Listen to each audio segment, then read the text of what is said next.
Maranatha, the Lord is coming.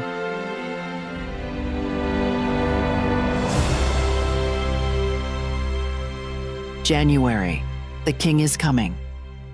The first coming of Jesus, January 1st. When the fullness of the time was come, God sent forth his Son, to redeem them that were under the law, that we might receive the adoption of sons. Galatians 4:4-5. The Savior's coming was foretold in Eden. When Adam and Eve first heard the promise, they looked for its speedy fulfillment. They joyfully welcomed their firstborn son, hoping that he might be the deliverer. But the fulfillment of the promise tarried. Those who first received it died without the sight. From the days of Enoch, the promise was repeated through patriarchs and prophets, keeping alive the hope of his appearing, and yet he came not.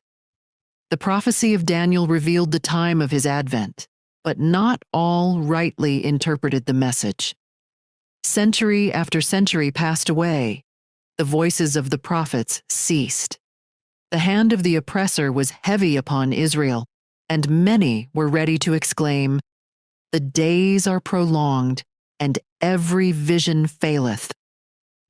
But like the stars in the vast circuit of their appointed path, God's purposes know no haste and no delay. Through the symbols of the great darkness and the smoking furnace, God had revealed to Abraham the bondage of Israel in Egypt, and had declared that the time of their sojourning should be 400 years. Afterward, he said, shall they come out with great substance. Against that word, all the power of Pharaoh's proud empire battled in vain. On the selfsame day appointed in the divine promise, it came to pass that all the hosts of the Lord went out from the land of Egypt. So in heaven's council, the hour for the coming of Christ had been determined. When the great clock of time pointed to that hour, Jesus was born in Bethlehem. When the fullness of the time was come, God sent forth his Son.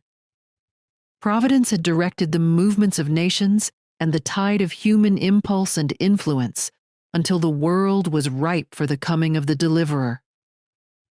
Then Jesus came to restore in man the image of his Maker. None but Christ can fashion anew the character that has been ruined by sin. He came to expel the demons that had controlled the will. He came to lift us up from the dust, to reshape the marred character after the pattern of his divine character, and to make it beautiful with his own glory.